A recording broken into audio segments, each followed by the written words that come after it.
Hello everyone, welcome to the channel prepare with Ichha. देखिए, इस video में हम क्या बात करने वाले हैं। हम बेसिकली बात करेंगे थोड़ा सा टाइम टेबल से संबंधित और रिवीजन के टिप्स।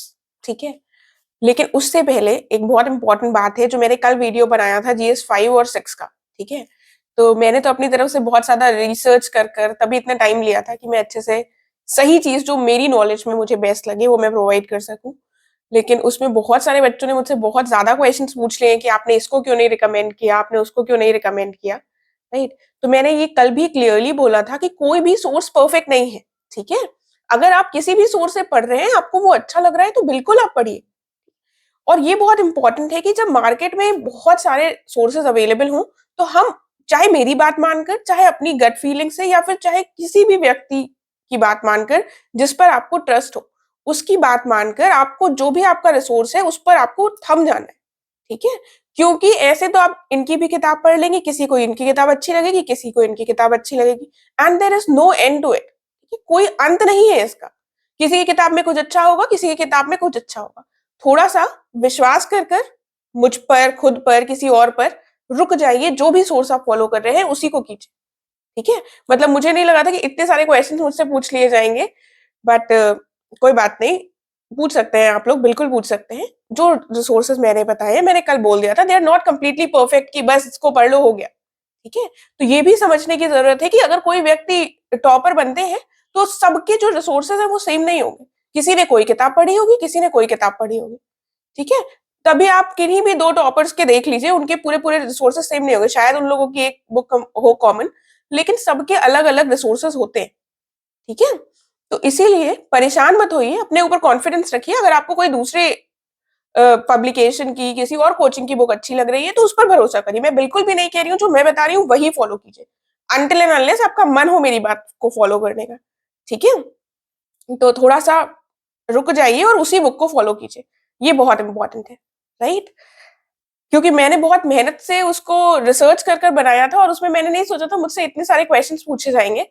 और उसके बाद जब मैंने इतने सारे देखे तो मुझे लगा कि वो मैंने एक्सपेक्ट नहीं किया था कि सब लोग पूछेंगे आप ये क्यों नहीं बता रही हैं, या फिर आप ऐसा क्यों बता रही हैं, या फिर आप फालतू की इंफॉर्मेशन दे रही हैं, sort of. Right, but that's all right, ठीक है, कोई बात नहीं। सब लोगों की सोच एक जैसी नहीं हो सकती।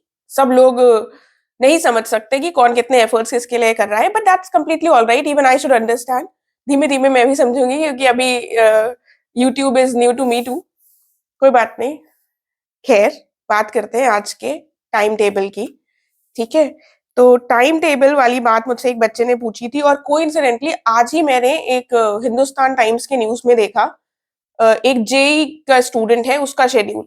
ठीक है, तो उसके शेड्यूल में वो बच्चा रात में 12 बजे सोता है और सुबह 4:30 बजे उठता है। फिर 10 से 10:15 के लगभग वो एक नैप लेता है। फिर दोपहर में एक नैप लेता है।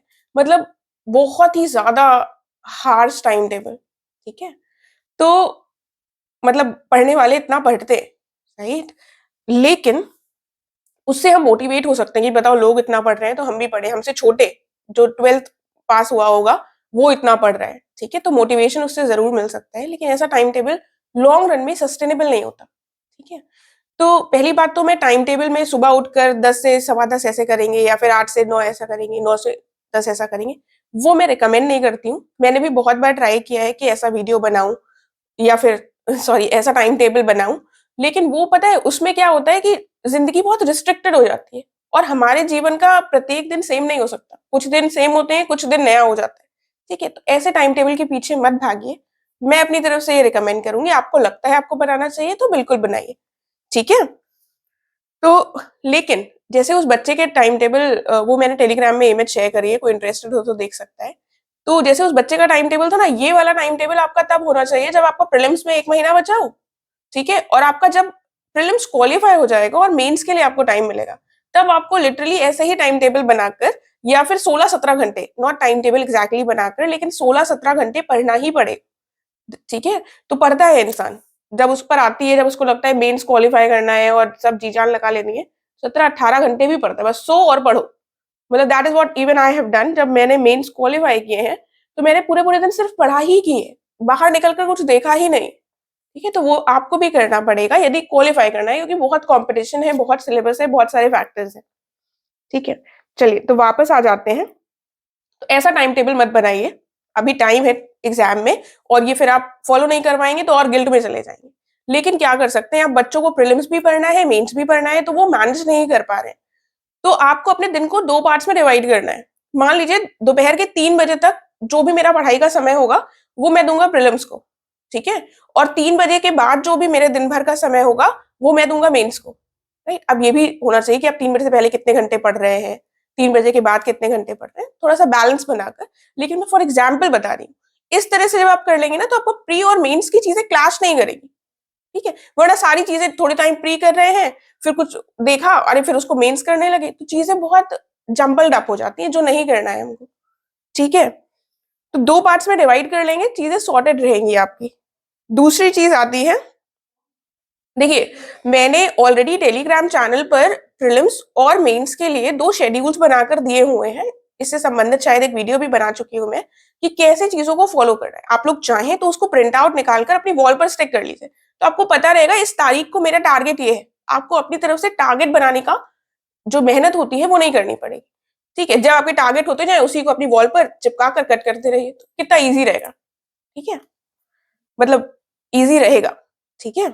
अभी मत कहिएगा इतना भी ईज़ी नहीं है। ठीक है? तो खैर, उसके बाद पॉइंट आता है रिविजन पर।